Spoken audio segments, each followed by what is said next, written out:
حضرت ابو بصیر رضی اللہ تعالیٰ عنہ صحابی تھے. باپ نے، بھائی نے، محلے والوں نے قید کیا ہوا تھا کلمہ پڑھنے کی وجہ سے. پیروں میں زنجیریں تھیں، بیڑیاں تھیں. کسی طریقے سے جیل توڑ کے دوڑے مدینے پہنچے. کہتے ہیں رستے میں کسی آدمی کے ساتھ گھوڑے پہ کچھ دیر بیٹھا، پھر پیدل چلا. صحابہ کہتے ہیں اتنا دردناک منظر بڑا کم ہم نے دیکھا. ابو بصیر جس گلی سے گزرتے وہاں خون پھیل جاتا، ان کی ٹانگیں خون سے کٹتی، وہ زنجیریں بندھی ہوئی. در رسول پہ حضور میں بھاگ کے آیا ہوں. کہتے ابھی نبی پاک صلی اللہ علیہ وسلم ان کی بات سن ہی رہے تھے کہ پیچھے سے قریش کے 2 سپاہی بھی آ گئے. کہنے لگے یہ بھاگ کے آیا ہے اور آپ کا وعدہ تھا کہ آپ واپس کریں گے. چشم زدن میں ذرا سوچنا، چشم زدن میں تھوڑی دیر کے لیے غور کرنا کہ ہمیں ہمارا استاد، ہمارا پیر دھتکار دے کہ جا دوڑ جا، تو کہتے ہیں بسم اللہ جناب یہ جا رہے ہیں. ایمان کی پختگی دیکھیں، اس نے تو ہمیں نکال ہی دیا جی. وہ کیسا بندہ ہے، یہاں تو کسی کے یہاں کوئی فاتحہ پڑھنے نہ جائے تو لوگ بگڑ جاتے ہیں. کہتے ہیں اس نے سلام نہیں لی، فاتحہ نہیں پڑھی، بس ختم، اس کو احساس ہی نہیں. حضرت سیدنا ابو بصیر سامنے کھڑے ہیں، سامنے 2 سپاہی آ گئے. ذرا دیکھیے ایمان کی پختگی، ایمان، یقین اور استقامت. امام بہقی نے دلائل کے اندر لکھا ہے، فرماتے ہیں نبی کریم صلی اللہ علیہ وسلم نے ان کی طرف دیکھا تو حضور کی مقدس آنکھیں آنسوؤں سے بھر گئیں. حضور نے فرمایا ابو بصیر تیری تکلیف مجھے نظر آ رہی ہے، پر میں نے وعدہ کیا ہوا ہے. میں نے وعدہ، بھئی یہاں ڈٹ کے رہنا بڑا مشکل ہے، یہاں قائم رہنا بڑا کٹھن مرحلہ ہے. یہاں آزمائش کے موقع پر دین پر انہوں نے تو رکھا ہی نہیں. لوگ تانے دیتے ہیں، باتیں کرتے ہیں، رکھا ہی نہیں، تو پھر ان کا بنتا ہے. حضور نے فرمایا تجھے جانا پڑے گا. صحابہ کہتے ہیں پورے مدینے میں ایسے تھا جیسے سوگ کا سما ہو. جب وہ 2 سپاہی حضرت ابو بصیر کو پکڑ کے لے جا رہے تھے تو وہ پلٹ پلٹ کے پیچھے دیکھتے تھے، پلٹ پلٹ، پیروں میں خون ہے، آنکھیں آنسوؤں سے بھری ہوئی. فرماتے ہیں جب وہ پلٹ رہے تھے تو مدینے کی گلیاں بھی رو رہی تھی. میرے نبی پاک جب وہ آنکھوں سے اوجھل ہو گئے تو حضور بیٹھ گئے زمین پہ. نبی پاک نے رونا شروع کر دیا. فرمایا اللہ تو نے اس شخص کی مدد فرمانی ہے، اس پر کرم کرنا ہے، اللہ اس کا خیال فرمانا. اس کے لیے دعا کی، حضور روئے. حضرت ابو بصیر باہر نکلے تو وہ جو کافر تھے نا، وہ کہنے لگے تو بڑا بنتا تھا ان کا، انہوں نے تجھے رکھا نہیں، تجھے رکھا بھی نہیں. تو حضرت ابو بصیر نے تھپڑ مارا منہ پہ. کہنے لگے میں وہ نہیں جو تھوڑی سی بات سے بدل جاؤں. ایمان، یقین اور استقامت کی دولت ملی ہوئی ہے.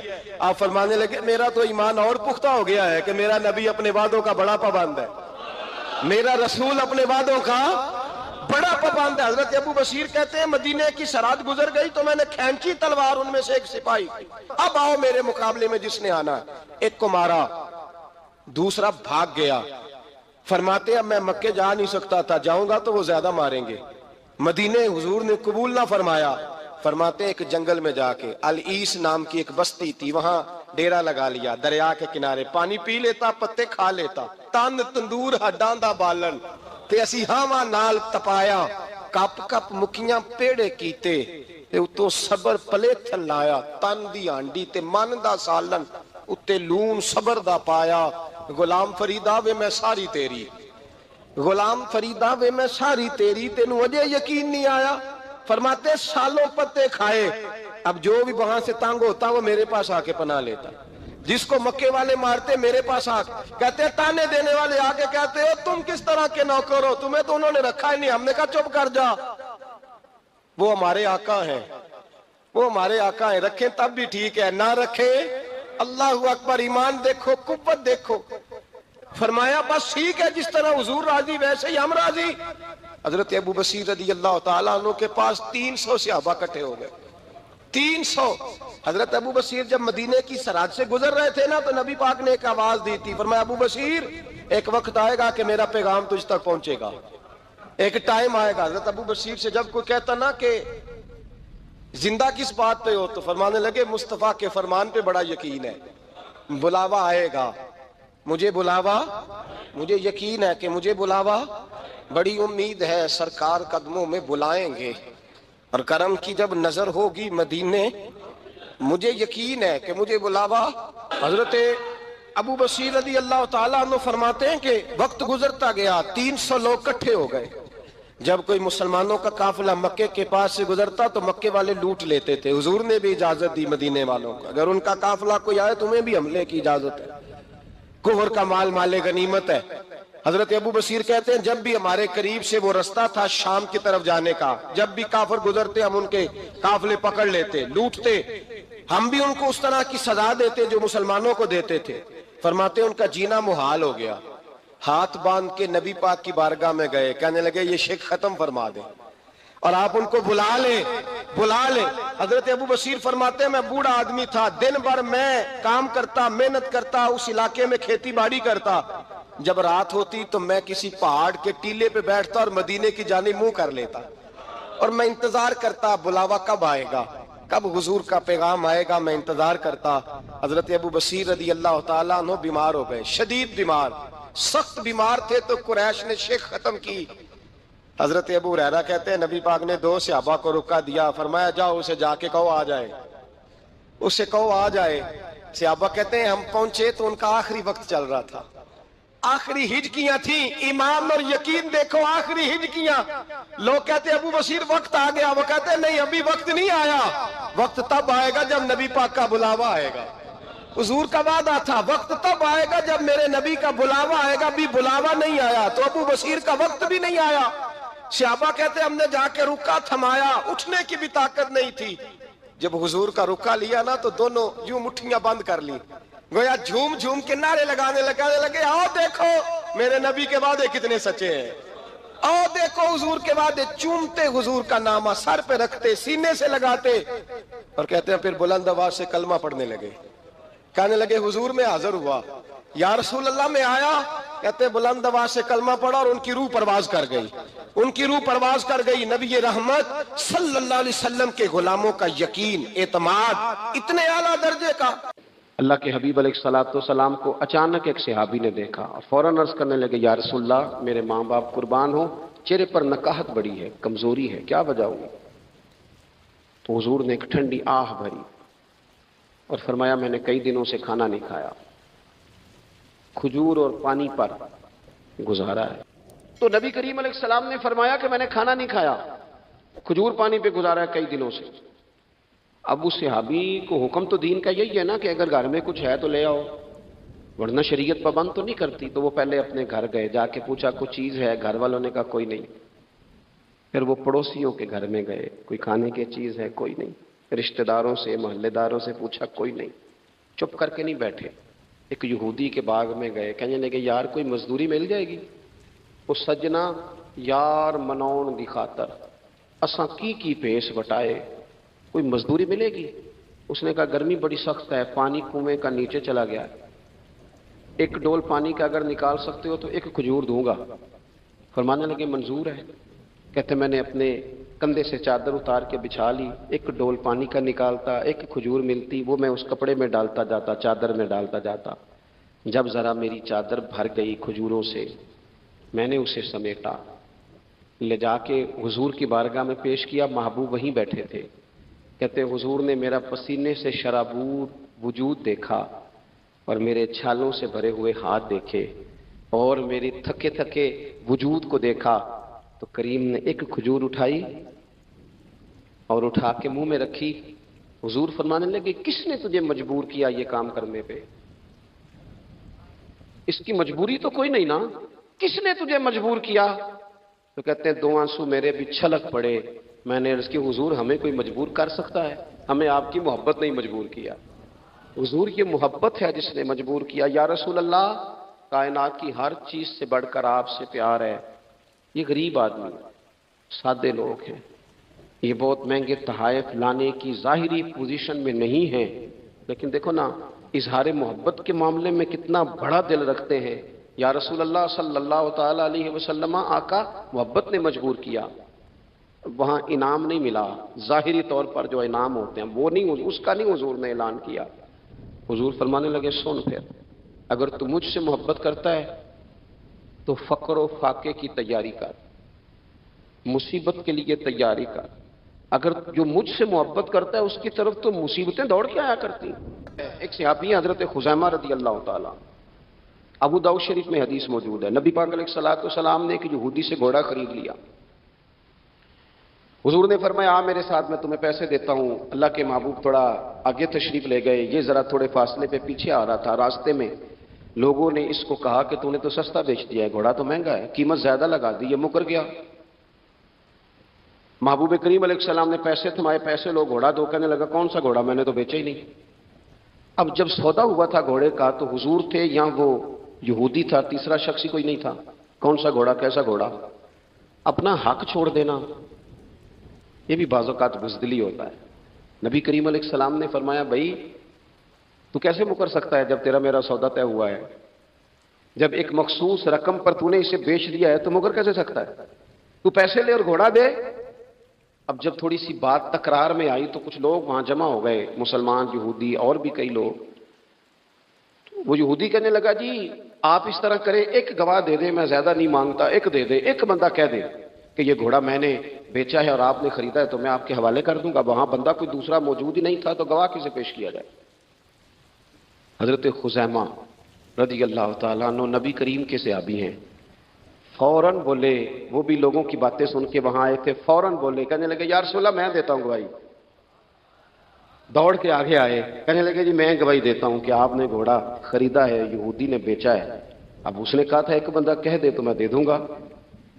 اس کی شرط پوری ہو گئی، حضور نے پیسے اس کے ہاتھ میں دیے، اس نے گھوڑا محبوب کے دستے مبارک میں لگام تھمائی، حضور تشریف لے گئے، غلام کو دیا، گھوڑا گھر چلا گیا۔ نبی کریم نے حضرت خزیمہ سے کہا خزیمہ ایک بات تو بتا، تو تھا ہی نہیں اور تو نے بن دیکھے گواہی کیسے دے دی؟ تو حضرت خزیمہ رضی اللہ تعالیٰ عنہ کہنے لگے یا رسول اللہ یہ تو زمین کی خبر ہے نا، میں نے تو آسمان کی چیزیں بھی نہیں دیکھی، آپ نے کہا ہے تو میں مان گیا ہوں، تو میں تو آسمانی خبریں مان گیا، میں تو جنت آپ کے کہنے پہ مان گیا، میں تو دوزخ آپ کے کہنے پہ مان گیا، میں تو فرشتے آپ کے کہنے پہ مان گیا، میں تو قیامت کی ساری باتیں آپ کے کہنے پہ مان گیا۔ وہ بتا رہے ہیں، گویا وہ سمجھا رہے ہیں یا رسول اللہ میں نے تو رب بھی نہیں دیکھا، تو آپ کے کہنے پر مان گیا، اور جب اتنی ساری چیزیں آپ کے کہنے پہ مان گیا ہوں تو گھوڑا تو چیز ہی کوئی نہیں۔ اب دیکھیں حضور کا تبصرہ یہاں کیا ہے، انہوں نے ایمان کا مرکز و محور ذات مصطفیٰ کو سمجھا، ان کو سمجھ آئی کہ کل کائنات حضور کی ذات ہے۔ اب حضور سید عالم علیہ السلام نے اس بات کو سن کر اعلان کیا فرمایا؟ حضور فرمانے لگے لوگوں جہاں بھی شرعی گواہی کی ضرورت ہو نہ دو گواہ چاہیے ہوتے ہیں، لیکن جہاں میرا یہ خزیمہ موجود ہو ایک کی گواہی دو کے برابر شمار کی جائے گی۔ اتنا بڑا اعزاز، نظریاتی طور پر اتنی زیادہ پختگی، جب تک اپنے ایمان کا مرکز اور محور ذات مصطفیٰ کو نہیں سمجھا جاتا۔ ایک اور بھی بات عرض کروں، کئی کام ہوتے ہیں، وہ کام تو ہوتے ہیں پر خشک بڑے ہوتے ہیں، کچھ ڈیوٹیاں تو ہوتی ہیں لیکن وہ ڈیوٹیاں تھکا بڑا دیتی ہیں، کچھ سفر تو ہوتے ہیں پر وہ سفر پورے وجود کو توڑ پھوڑ کے رکھ دیتے ہیں، لیکن کچھ کام ایسے ہوتے ہیں جو بندہ بڑے ہی ذوق سے کرتا ہے، کچھ ڈیوٹیاں ایسی ہوتی ہیں کہ بندہ کہتا ہے کبھی 2 گھنٹے اور کرنی پڑ جائے نا، کچھ سفر ایسے ہوتے ہیں کہ جس میں بندے کا دل کرتا ہے یا اللہ یہ سفر کبھی روز ملے نا۔ چلے نہیں سمجھ آتی تو ایک سادی سی کسی شاعر نے بات کی ہے، اس نے کہا ہے کہ دنیا اندیاں سفراں تو بندہ تھک بھی تو جاندا ہے نا، پر سفر مدینے دا ہر بار ہی بڑا سونا۔ کچھ سفر تھکاتے نہیں نا، اکتاہٹ نہیں ہوتی، کچھ چیزیں انسان ذوق سے کرتا ہے، اس کی طبیعت۔ اگر نبی پاک علیہ السلام کی ذات کے ساتھ دل کی قلبی وابستگی ہو جائے، دین کا کام تھکاوٹ پیدا نہیں کرتا، مسجد کی حاضری بوجھ نہیں بنتی، انسان کے لیے کوئی بھی خیر کا کام کرنا مشکل نہیں ہوتا، اس کا وجود ڈھل سا جاتا ہے، اس کی طبیعت اس طرح کی ہو جاتی ہے کہ جیسے سارے نور سے ہو کر آ گئے۔ شرط یہ ہے کہ کامل محبت ہو۔ آج کل ڈھیروں لوگوں کو دعویٰ ہے حضور کی محبت کا، ڈھیروں لوگوں کو، اور بالکل ٹھیک ہے، ہونا بھی چاہیے، لیکن اپنے آپ سے پوچھ لینا چاہیے اچھی طرح سے، ہمیں اچھی طرح سے غور کر لینا چاہیے کہ شہرت زیادہ پیاری ہے کہ حضور؟ یہ ہمیں غور کرنا چاہیے۔ ہمیں غور کر لینا چاہیے کہ دولت زیادہ پیاری ہے کہ نبی پاک علیہ الصلوۃ والسلام کی ساتھ؟ ہمیں غور کرنا چاہیے کہ برادری اور قبیلے کی رسمیں زیادہ پیاری ہیں یا حضور کے دین کی بات زیادہ پیاری ہے؟ ہمیں پہلے غور کر اپنی ترجیحات کا تعین کرنا چاہیے، اور پھر ہمیں اپنے دل سے یہ بھی پوچھنا چاہیے کہ تیرا فلاں دوست سے ملنے کو تو بار بار دل کرتا ہے، اہل خانہ کو، گھر والوں کو ملنے کو تو تیرا بار بار جی چاہتا ہے، کیا تیرے دل میں کبھی بیٹھے بیٹھے تڑپ اٹھتی ہے؟ بیٹھے بیٹھے، اور کبھی تیری آنکھیں باہر آتی ہیں کہ رب کوئی موقع بنا دے اور میں جا کے حضور کا شہر مبارک بھی دیکھا ہوں؟ اچانک دل کرتا ہے نا کسی شخص سے بات کرنے کو، تو کیا بالکل بیٹھے بیٹھے کبھی اچانک نعت سننے کو بھی دل کرتا ہے کہ نہیں؟ کبھی اچانک حضور کی سیرت کی طرف بھی توجہ بیٹھے بیٹھے چلی جاتی ہے کہ نہیں؟ دیکھیں، کوئی بندہ بھی انکار نہیں کرے گا جب کسی سے کہا جائے گا کہ مجھے حضور علیہ السلام سے بڑی محبت ہے، لیکن آپ کو کس سے محبت ہے، آپ کس سے پیار کرتے ہیں، یہ صرف آپ کو ہی پتا ہوتا ہے۔ میں کس سے محبت کرتا ہوں، میرے دل میں کس بندے کے لیے کتنی گنجائش ہے، یہ سامنے والا نہیں ماپ سکتا، یہ صرف میں ہی ماپ سکتا ہوں، کیونکہ دل جو میرا ہے، یہ باطنی کیفیات میری ہیں۔ ہم روز نعرے لگائیں، روز زور شور سے نعرے لگائیں، لوگ سن کے کہیں کہ بڑا پیار کرتا ہے یہ حضور سے، لیکن یہ ہمیں پتا ہے ہماری قلبی واردات کیا ہے، ہمیں خبر ہے۔ دیکھیں نا، صحابہ سچے لوگ تھے۔ حضرت عمر رضی اللہ تعالیٰ عنہ حضور کی بارگاہ میں حاضر ہیں تو عرض کی، یا رسول اللہ صلی اللہ تعالیٰ علیہ وسلم، مجھے آپ ہر چیز سے زیادہ پیارے ہیں، لیکن حضور مجھے لگتا ہے مجھے اپنی جان آپ سے زیادہ پیاری ہے۔ سچ بولنا ہے نا، میرا دعویٰ نہیں کرنا، بات کو کھول کر بیان کر کے واضح کر کے بیان کرنا۔ یا رسول اللہ صلی اللہ تعالیٰ علیہ وسلم، مجھے محسوس ہوتا ہے مجھے اپنی جان آپ سے زیادہ پیاری ہے۔ تو حضور نے ان کے دل پر ہاتھ رکھ کے فرمایا، عمر ابھی ایمان نہیں مکمل ہوا۔ تو حضور کے دست پاک کا فیض آیا کہ حضرت عمر اسی وقت بول پڑے، عرض کرنے لگے، حضور آپ حکم کریں، میں جان بھی قربان کرنے کو تیار ہوں۔ اپنے آپ سے بات کریں، اپنے اوپر تھوڑی توجہ دیں، دوسروں کو تبلیغ کرتے، دوسروں کو واعظ کرتے، دوسروں کو نصیحت کرتے، دوسروں کو سمجھاتے تو بڑا وقت گزر گیا۔ اب تھوڑا سا نا اعلیٰ حضرت رحمۃ اللہ علیہ سے لوگوں نے کہا واعظ کہیں، تو فرمانے لگے ابھی تو میں اپنے نفس کو نہیں واعظ کہہ سکا، اپنے آپ سے میں ابھی گفتگو نہیں کر سکا، تقریر نہیں کر سکا، تو لوگوں کو کیا واعظ کروں۔ ہم تھوڑا سا نا اپنے اوپر توجہ دیں۔ حضور کی محبت کا جو ذوق صحابہ کے ہاں ہے، آج بڑے سارے لوگ نہیں ہیں جو بچ بچ کے بات کرتے ہیں، بچ بچ کے۔ میں تو اپنے زمانے میں دیکھتا ہوں کہ سیاسی لیڈروں کے نعرے لگاتے وقت لوگوں کو کوئی کسی قسم کی آر محسوس نہیں ہوتی۔ وہ گاڑی جو کبھی کسی غریب کے ہاسپٹل جانے کے کام نہیں آئی، سیاسی لیڈر کا جلسہ ہو تو وہ بھی گاڑی اندر سے نکل آتی ہے، اور اس پر 10 بندے چڑھ جائیں تو ٹوٹنے کا بھی کوئی خطرہ محسوس نہیں ہوتا۔ لیکن وہ لوگ جو اتنا تگڑا کر کے اپنے لیڈر کا نعرہ لگا رہے تھے، انہیں چاہیے تو نا کہ اس سے کئی 100 گنا بڑھ کے ان کی زبانوں پہ حضور کے تذکرے جاری ہوتے، اور ان کی زبانیں پوری طرح تر ہوتی درود و سلام سے۔ لیکن آپ دیکھ لیں ہم اپنی اپنی فیلڈ میں، اپنے اپنے معاملات میں کتنے زیادہ مضبوط ہیں اور کتنے زیادہ آگے ہیں، لیکن ذات رسالت معاب کے معاملے میں ہمیں وہ جوش، وہ محبت جس کا ہم اظہار کرتے ہیں، ہمیں اسے کیفیات میں لانا چاہیے۔ اور کچھ لوگ ایسے بھی ہیں جو اس معاملے میں بھی بڑے سنجیدہ ہو کے رہنا پسند کرتے ہیں۔ وہ کہتے ہیں نہیں جی نہیں، اب میں جلوس میں جاؤں، اور میں حیران ہوتا ہوں جو قوم روز کوئی نہ کوئی جلوس نکالتی ہے، وہ نبی پاک کا جلوس آتا ہے تو وہ شرعی دلائل پوچھنے شروع کر دیتی ہے کہ بھئی اس پر کوئی دلیل ہے؟ تو میں نے کہا یہ جو روز نکلتے ہیں ان پر دلیلیں ہیں؟ کبھی کسی نے سوال نہیں کیا، کبھی کسی شخص نے کوئی بات نہیں کی، اور یہاں لوگ دلائل کی دنیا میں اتر آتے ہیں۔ وارفتگی، شوق، حضور کی جو مرکزی حیثیت ہے دین میں، نبی پاک کے ساتھ قلبی رشتہ، مضبوط وارفتگی۔ عروہ بن مسعود سختی کفر کی طرف سے نا سفیر بن کے آئے تھے حدیبیہ میں۔ تو جب کوئی بندہ کسی کا سفیر بن کے آتا ہے تو وہ اس کی پوری ترجمانی بھی کرتا ہے، پورے نمائندے بن کے آئے تھے۔ یہاں کچھ وقت انہوں نے حضور کے صحابہ کے ساتھ گزارا اور واپس گئے، تو جا کے کہنے لگے لوگوں میں سفیر آدمی ہوں، میں نے کافی ساری دنیا دیکھی ہے۔ سفیر جو ہوتے ہیں نا مختلف ممالک میں تعینات، وہ مختلف تہذیبوں کو دیکھتے ہیں، مختلف حکومتوں کو دیکھتے ہیں، مختلف نظریات کا مطالعہ کرتے ہیں۔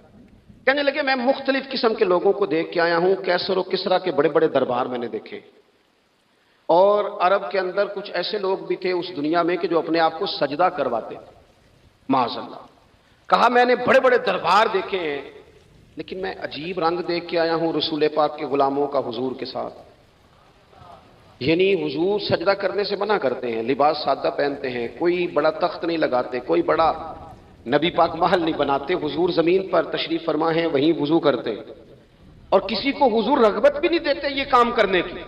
لیکن باوجود اس کے جو وہاں کیفیت عروہ بن مسعود نے دیکھی وہ صحیح بخاری میں موجود ہے۔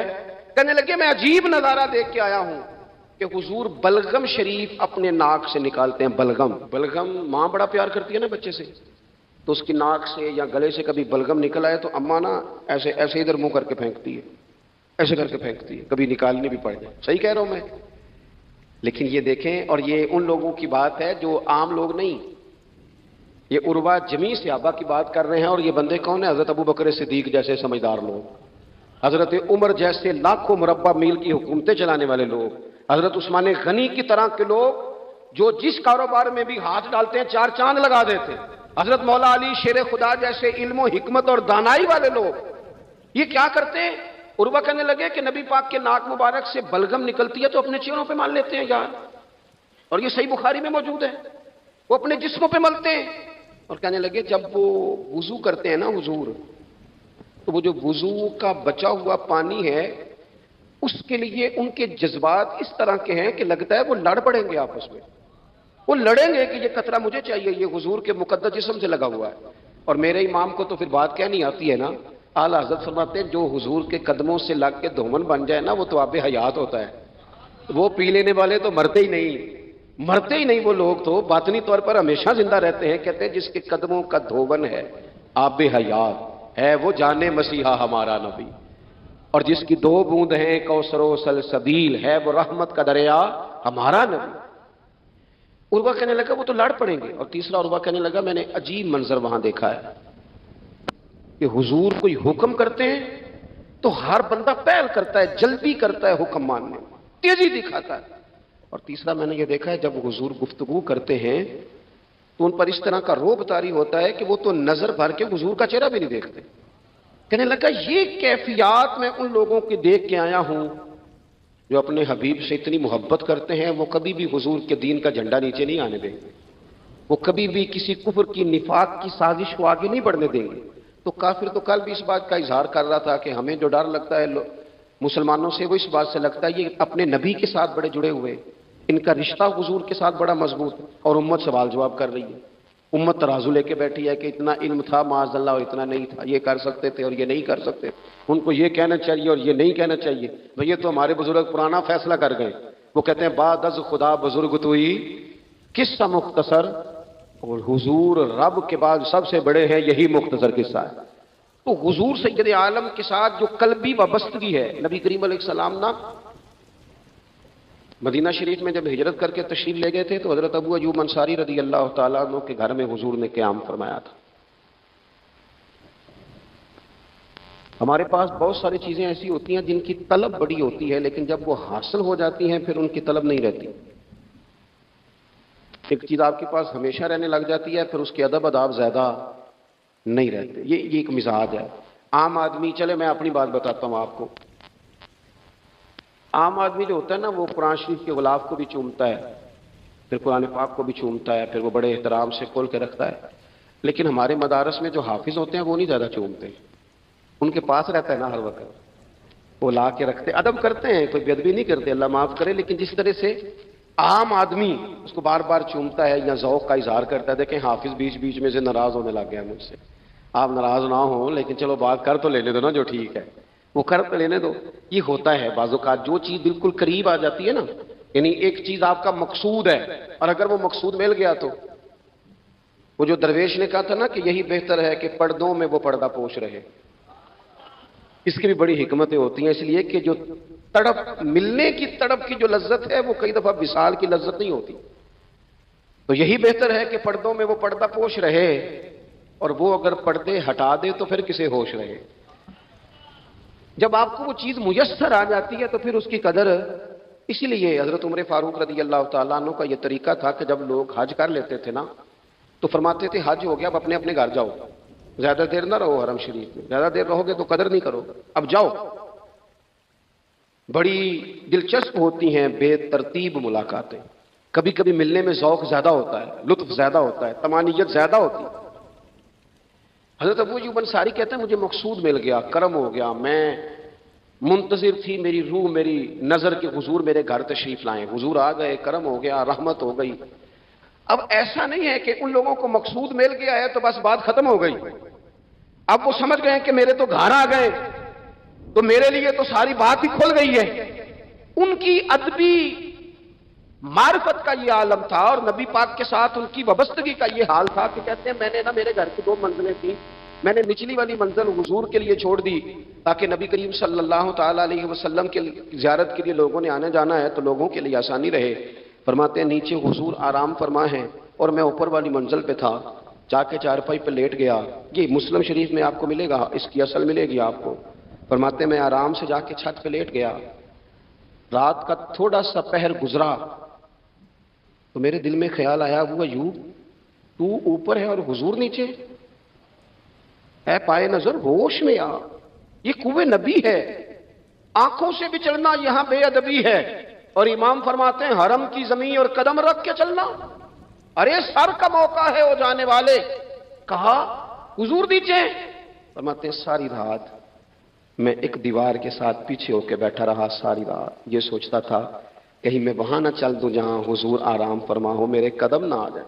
میں تڑپتا رہا، مقصود پاس آ گیا ہے، وہ چیز حاصل ہو گئی ہے، لیکن اس کی تڑپ میں اضافہ ہوا ہے، احترام بڑا ہے۔ یعنی اب سوچ رہے ہیں کہ میں ان کا ادب کیسے کروں، ان سے محبت کیسے کروں، کس اعزاز سے انہیں بٹھاؤں۔ فرماتے ہیں کہ تڑپ کے میں صبح حاضر بارگاہ ہوا، میں نے کہا یا رسول اللہ کریم کرم ہو جائے، میری تو بساط ہی نہیں، میں چھت پہ کیسے گزارا کروں گا۔ تو حضور فرمانے لگے میرے پاس تو لوگوں نے آنے جانا ہے، میں تو نیچے ذرا آسانی محسوس کرتا ہوں، یہی ٹھیک۔ یا رسول اللہ آپ کی بات ٹھیک ہے، پر کریم اگر کرم ہو جائے نا تو مہربانی ہوگی۔ اللہ کے رسول نے جب نظر مبارک اٹھا کے حضرت ابو ایوب انصاری کا چہرہ دیکھا نا، خیال آیا مسلمان نیک و بد پہچان جاتے ہیں اور محمد تو آدمی کے دل کی باتیں جان جاتے ہیں صلی اللہ تعالی علیہ وسلم۔ حضور نے جب نظر فرمائی اور ان کی آنکھوں میں چمکتے ہوئے آنسو دیکھے تو حضور فرمانے لگے میں سمجھ گیا ہوں تو نہ اوپر رہ پائے گا نہ سو پائے گا، تو بچے لے کے نیچے آ جا، میں ہی اوپر چلا جاتا ہوں۔ صحابہ کی وہ جو خاص قلبی کیفیات ہے رسول پاک کے ساتھ، میرے سنگیوں دیکھو میلاد شریف کا جو جھنڈا ہے وہ بھی میلاد شریف کا ہی ہے، وہ میلاد کا جھنڈا۔ ایسا نہ ہو کہ میلاد کا جھنڈا کسی گلی میں پڑا ہوا نظر آئے، میلاد پہ چھپنے والا اشتہار پوسٹر کسی جگہ گرا ہوا نظر آئے۔ یہ جو لنگر شریف ہے نا، تبرک کے چاول، یہ حضور کے میلاد سے وابستہ ہیں، یہ گلیوں میں بکھرے ہوئے نظر نہ آئے۔ اس طرح کی کیفیات نہ ہو کہ محسوس ہو کہ جناب یہ تو احترام والے لوگ ہیں، یہ لوگ تو حضور کی محبت کی بات کرتے ہیں۔ محبوب کی نسبتوں کا احترام بھی محبت ہی کا ایک پہلو ہوتا ہے، خاص بارفتگی نبی پاک کی ذات کے ساتھ خاص۔ اور پھر ان لوگوں نے نا ان چیزوں کو بھی چھیڑا جن کی شریعت میں گنجائش تھی۔ شریعت کے دو حکم ہیں، ایک عزیمت ہے، ایک رخصت ہے۔ ایک یہ ہے کہ اگر حالات بڑے سخت ہیں، بڑے گڑبڑ ہیں تو آپ تھوڑی دیر کے لیے سائڈ پہ ہو جائیں، رخصت ہے، اجازت ہے۔ اور ایک یہ ہے کہ آپ ڈٹ جائیں نا حالات کے سامنے، پھر اللہ مددگار ہے۔ ایک یہ ہے کہ گنجائش ہے، اور ایک یہ ہے کہ دل نہیں میرا مانتا، میں گنجائش کا کیا کروں، میری طبیعت نہیں مانتی۔ چلیں ایک بات اور کھول دیتے ہیں، ایک ہوتا ہے حکم، ایک ہوتی ہے رضا، ان دونوں میں فرق ہوتا ہے۔ وہ جی میں نے حضرت صاحب سے کہا جی مجھے اجازت ہے میں جاؤں، انہوں نے کہا جاؤ میں چھٹی لے کے آیا ہوں۔ بھائی آپ نے چھٹی مانگی تھی، حضرت نے دے دی، استاد جی نے دے دی، یہ تو حکم ہے، لیکن تمہیں بھانپنا چاہیے تھا نا ان کی مرضی کیا ہے، ان کی رضا کیا ہے۔ رضا تو اس طرح کی ہوتی ہے کہ مکتب عشق کا دستور نرالا دیکھا، اس کو چھٹی نہ ملی جس نے سبق یاد کیا۔ میرا ایک دیہاتی ماحول سے تعلق ہے، ہمارے سرکاری اسکولوں میں نا ایک مانیٹر بنا دیتے تھے، جو بچہ لائق ہوتا تھا نا وہ مانیٹر بن جاتا تھا، حالانکہ لائق ہوتا تھا، سیاںا ہوتا تھا، لیکن مانیٹر بن کے نا اس کی ذمہ داری بڑھ جاتی تھی، پھر اس کو کنجیاں مل جاتی تھی، اسی نے سب سے پہلے آنا ہے، اس نے سب سے بعد میں جانا ہے، ہر چیز اس کے سپرد۔ پیار جو زیادہ کریں ان کی ذمہ داریاں بھی زیادہ ہوتی ہیں۔ یہ کیا بات ہوئی کہ میری محبت زیادہ ہے تو میں مسجد میں غیر حاضر ہوں، میں حضور کا میلاد شریف زیادہ مناتا ہوں تو میں نے سنت شریعت کو اپنایا ہی نہیں۔ محبت مجھے حضور سے زیادہ ہے، لیکن حضور نے جو حقوق العباد ادا کرنے کا سبق پڑھایا ہے اس پر میری توجہ ہی نہیں۔ بھئی اگر آپ کا پیار زیادہ ہے تو پھر آپ کی ذمہ داری بھی زیادہ ہے۔ میرے نبی کریم علیہ الصلوۃ والسلام کی صفائی کا، نفاست کا، حضور کے حسن کا، ظاہری حسن کا جو اللہ نے دیا تھا، اس کا حال یہ ہے کہ رب فرماتا ہے والضحیٰ واللیل اذا سجا، محبوب تیرے چمکتے ہوئے چہرے کی بھی قسم ہو، اور جب اس کے گرد زلفیں چھا جاتی ہیں مجھے اس کی بھی قسم ہو۔ اور حضرت عبداللہ بن رواحہ نبی پاک کے صحابی ہیں، وہ فرماتے ہیں کہ حضور کوئی معجزہ نہ دکھاتے، نہ چاند توڑتے، نہ ڈوبا سورج موڑتے، نہ درختوں سے کلمہ پڑھواتے، کوئی معجزہ نہ دکھاتے، پھر بھی نبی پاک کا چہرہ اتنا خوبصورت تھا کہ لوگوں نے دیکھتے جانا تھا اور کلمہ پڑھتے جانا تھا۔ یہ حضور علیہ السلام کے ظاہری حسن کا حال تھا، لیکن اس کے باوجود اللہ کے محبوب آئینے کے سامنے کھڑے ہو کے کنگھی فرماتے تھے، تیل استعمال فرماتے تھے۔ اللہ کے محبوب علیہ السلام اپنے بالوں کے درمیان سے مانگ نکالتے تھے، آدھے بال ایک طرف ہوتے تھے آدھے ایک طرف ہوتے تھے، اور صحابہ فرماتے ہیں کئی دفعہ حضور امامہ اتارتے تو ان بالوں کے بیچ جو خوشبو لگی ہوتی اس کا رنگ بھی ہم دیکھا کرتے۔ حضور صاف لباس پسند کرتے تھے۔ ایک شخص کو حضور نے دیکھا، اس نے میلے کچالے کپڑے پہنے، تو حضور نے ٹھنڈی آہ بھری، فرمایا کاش یہ دھو کے کپڑے پہنتا۔ ایک شخص کو دیکھا بال بکھرے ہیں، کنگھی نہیں کی، تو حضور فرمانے لگے کاش یہ کنگھی کر لیتا۔ نفاست پسند آدمی پہ نا بوجھ بنتا ہے۔ جو آدمی، آپ کو پتہ ہے کہ امام شافعی تو فرماتے ہیں جمعے والے دن غسل کرنا واجب ہے، ماتے غسل نہ کرے تو جمعہ ہی نہیں ہوگا۔ اگرچہ ہمارے امام صاحب کے نزدیک سنت ہے۔ یہ سنت کب بنا؟ ایک دن نہ بہت سارے لوگ اپنے اپنے کام سے اٹھے مسجد میں آ گئے، مسجد نبوی میں۔ کوئی کسان تھا تو کھیت سے اٹھ کے آ گیا، کوئی مزدور تھا تو مزدوری سے اٹھ کے آ گیا۔ تو مسجد میں جب بہت سارے لوگ جمع ہوئے نا تو بعض لوگوں کو دقت محسوس ہوئی، تو رسول کریم علیہ السلام نے فرمایا کتنا ہی اچھا ہو کہ تم جمعے والے دن نہا کے آیا کرو۔ بس وہ صحابہ کا مزاج ہمارے والا نہیں تھا کہ تفصیل بتائیں، حکمت بتائیں، ملے گا کیا، ثواب کتنا، نہ نہائے تو گناہ، یہ کوئی نہیں۔ حضور نے کہا کہ نہا کے آؤ تو کتنا ہی اچھا ہے۔ پھر کسی صحابی نے کبھی بھی بغیر غسل کیے جمعہ ادا ہی نہیں کیا، کسی نے بغیر غسل کے کبھی جمعہ ادا ہی نہیں کیا نا۔ اسلام بڑا خوبصورت دین ہے۔ حضور نے فرمایا جو کچا پیاز کھائے وہ مسجد نہ آئے، پہلے مسواک کرے، دانت صاف کرے، پھر آئے۔ نبی پاک صلی اللہ علیہ وسلم نے فرمایا جو کچی مولی کھائے مسجد نہ آئے۔ مولی کھانا جائز ہے، پیاز کھانا جائز ہے، لیکن منہ سے بدبو آتی ہے۔ نبی پاک علیہ السلام کا ظاہری حسن کیا بات ہے۔ میلاد مبارکہ میں نبی پاک علیہ السلام کی جو چیز بڑی کھل کے واضح آتی ہوتی ہے وہ رسول اللہ کا حسن و جمال ہے۔ آپ کی والدہ سیدہ طیبہ طاہرہ حضرت سیدہ آمنہ رضی اللہ تعالیٰ، اماں جی کہتی ہیں کہ میرے محبوب جب میرے بطن اقدس میں آئے تو جو تکالیف عورتوں کو ہوتی ہے مجھے ان میں سے کوئی تکلیف بھی نہیں ہوئی، اور اماں جی کہتی ہیں مجھے کبھی کوئی سکل، کوئی بوجھ محسوس نہیں ہوا، اور فرماتی ہیں کہ جو ولادت کے وقت لوگوں کو، عورتوں کو تکلیف ہوتی ہے مجھے وہ بھی نہیں ہوئی، اور فرماتی ہیں کہ نبی کریم علیہ السلام پیدا ہوئے تو ہمیں حضور علیہ السلام کی ناف کو کاٹنا نہیں پڑا، ناف بریدہ پیدا ہوئے، ختنہ شدہ پیدا ہوئے۔ آپ کو پتہ ہے عورتیں غسل دیتی ہیں بچے کو پیدا ہونے کے بعد، لیکن میرے محبوب نے سجدہ ہی کر لیا پیدا ہوتے ہی، امتی امتی کہتے ہوئے پیدا ہوئے۔ حق نے فرمایا کہ بخشا الصلاۃ والسلام، اور پہلے سجدے پر روز ازل سے درود۔ میرے امام فاضل بریلوی کا جو انداز تکلم ہے نا اس کی بھی حد ہی کوئی نہیں، کوئی حد ہی نہیں، کہاں تک ان کی محبت جاتی، کہنے لگے پہلے سجدے پہ روز ازل سے درود، یادگاری یہ امت پہ لاکھوں سلام، یادگاری یہ امت پہ لاکھوں سلام۔ بتائیے بغیر وضو کے بغیر غسل کے سجدہ ہو جاتا ہے؟ تو حضور نے سجدہ کر کے بتایا کہ اللہ نے مجھے پاک صاف پیدا کیا ہے۔ نبی پاک صلی اللہ علیہ وسلم کی والدہ نے جب یہ باتیں ارشاد فرمائیں تو لوگوں نے پوچھا ان سے کہ اماں جی پھر آپ ایک جملے میں بتائیں کہ ماجرا سارا کیا تھا، آخر ایک ولادت تو ہوئی نا، آپ کے وجود اطہر سے ایک بچہ تو نکلا، تو یہ کیا تھا؟ تو سیدہ آمنہ فرمانے لگی خرج منی نور، بس میرے وجود سے ایک نور نکلا ہے، بس میرے وجود سے ایک، اور روشنی آتی جاتی ہے تو کسی کو تکلیف نہیں دیتی، ایک نور نکلا۔ میرے رسول کریم علیہ السلام کو ظاہری حسن بھی کمال دیا، اور پھر حضور کی نفاست پسندی، صفائی پسندی۔ نبی پاک جب بات کرتے تھے نا تو حضور کے دانتوں سے نور نکلتا، اس کے باوجود حضور ہر وضو کے لیے مسواک کرتے۔ میں نے ہر نماز کے لیے نہیں کہا، میں اپنے لفظوں کا ذمہ دار ہوں۔ کس کے لیے بولے آپ حضرات؟ ہر وضو کے لیے، یعنی اگر نبی پاک نے وضو نماز کے لیے کیا تب بھی مسواک کی، اور اگر قرآن شریف کی تلاوت کے لیے کیا تو پھر بھی مسواک کی، کسی اور موقع کے لیے وضو فرمایا تو پھر بھی مسواک کی۔ اور سیدہ عائشہ فرماتی ہے جب بھی حضور گھر سے نکلنے لگتے پہلے مسواک فرماتے، حالانکہ رسول پاک کے دندان اقدس تو نور والے تھے، ضرورت ہی نہیں تھی۔ ہماری تعلیم کے لیے نفاست پسندی۔ ایک بات میں نے شروع کرنی ہے پر آپ نے ناراض نہیں ہونا، پہلے وعدہ کر لیں، جڑے نہیں بولے انہوں نے نکیر آدھا ہے، ہو جانا ہے، چلو ہو جائے، کوئی گل نہیں، خیر ہے، ہو جائیں آپ ناراض۔ نبی پاک نے بڑی مونچھیں نہیں پسند کی، حضور کو اچھی نہیں لگتی تھی۔ ایک بات پوچھتا ہوں آپ سے، یہ درد دل ہے میرا اور صرف سمجھانے کے لیے عرض کر رہا ہوں، کوئی تنقید نہیں، اللہ تعالیٰ مجھے نیت کا وضو عطا کرے۔ ایک بات بتانا، اگر بہو کھانا پکا کے لائے اور سالن سے باہر نکل آئے تو پھر اس کا کیا حال ہوتا ہے؟ کئی تو بوڑھے پلیٹ اٹھا کے دیوار میں مارتے ہیں، ایسے ہی ہوتا ہے نا، یہ کیا ہے؟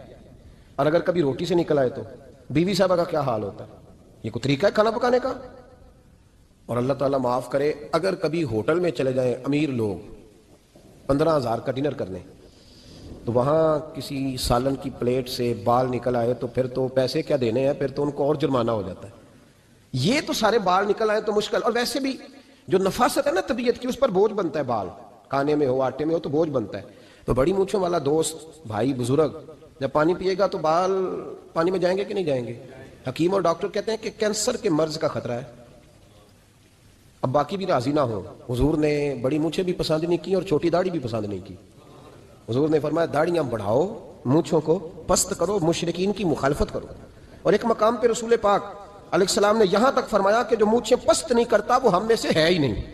نے سخت لفظ. ایک صحابی تھے، آپ یقین کریں نا، کئی دفعہ دوستوں کو کہنا پڑتا ہے اور کئی دفعہ نا مجھے محسوس ہوتا ہے کہ یار ہم روز ہی کہتے ہیں، لیکن کہتے پتہ کیوں ہے کہ بوجھ بنتا ہے وہ بندہ جو اس طرح کی تباہ کے ساتھ آتا ہے، جو حضور نے پسند نہیں کیا. ایک شخص نبی پاک کے سامنے آیا، قاضی عبد الدائم دائم صاحب نے لکھا ہے، بڑی خوبصورت بات لکھی ہے. کہنے لگے حضور کے سامنے وہ اکثر آیا کرتا تھا تو مونچھیں بڑی تھی، حالانکہ داڑھی بھی بڑی تھی، مونچھیں بھی بڑی تھی. 2-4 دفعہ حضور نے باتوں میں تاعت اللفظ سمجھایا. کچھ بندے نہیں سمجھتے. تاعت اللفظ سمجھاؤ یا بڑا کھول کے سمجھاؤ پر بات سمجھنے کو تیار نہیں ہوتے. پتہ نہیں کیا ایسا حسن ہے بھئی، جو حسن نبی پاک نے پسند نہیں کیا وہ کبھی حسن ہو سکتا ہے، کبھی خوبصورتی ہو سکتی ہے. وہ کسی کا ذاتی کلچر تو ہو سکتا ہے پر دین کی تہذیب نہیں. نبی کریم علیہ السلام نے کئی دفعہ سمجھایا تو ان کی سمجھ میں بات نہ آئی. ایک دن وہ بیٹھے ہوئے تو حضور نے ایک صحابی سے فرمایا کینچی لاؤ. کہنے لگے میں سمجھ گیا کہ میرے ساتھ کچھ ہونے لگا ہے. ساتھ ہی حضور نے فرمایا ایک مسواک بھی لانا. کہنے لگے میں نے کہا بچت ہو گئی، میرے تو دانت صاف ہے. تو یہ شاید اس کی بات ہونے لگی ہے جس کے دانت بھی ٹھیک نہیں. دونوں چیزیں جب آ گئی نا تو حضور اٹھے اور نبی پاک نے مسواک ان کے ہونٹوں پہ رکھی. اسی صحابی کے ہونٹوں کے اوپر مسواک رکھ کے تو اوپر سے حضور نے مونچھیں کاٹ دی. فرمایا یہ نہ ایسا کرو، یہ چیز مجھے پسند نہیں ہے. حضور نے نفاست پسندی کو. اب تو اللہ تعالیٰ خیر کرے، ملانگا آ گیا مارکیٹ میں. ملنگ، درویشی، فقیری، ان کے پاس رش بھی زیادہ ہے، ان کے درباروں پہ بھی رش زیادہ ہے. ہاں جی، کہتے ہیں حضرت صاحب درویش آدمی ہے. بھئی روٹی تو پورے ٹائم پہ کھاتا ہے، مونچھیں کٹوانے میں ہی درویش ہو گیا. نہ بال کٹواتا ہے نہ مونچھیں کٹواتا ہے. یہ گرو نانک کی تعلیمات ہے، یہ نبی پاک کی تعلیم نہیں. وجود کا کوئی بال نہ کٹوانا یہ سکھوں کا طریقہ ہے. مسلمانوں کا یہ انداز، یہ کدھر کی فقیری ہے؟ دین کوئی غلاظتوں والا معاذ اللہ کہ بابا کپڑے نہیں بدلتا، بابا غسل نہیں کرتا، بابا بال نہیں کٹواتا. بابا ہے، پاگل ہے. قطعی طور پر کوئی فقیری نہیں. فقیری صرف وہ ہے جو میرے نبی نے کیا ہے صلی اللہ تعالی. اس منبر پر بیٹھنا فقیری ہے کیونکہ حضور ہر جمعے بیٹھا کرتے تھے.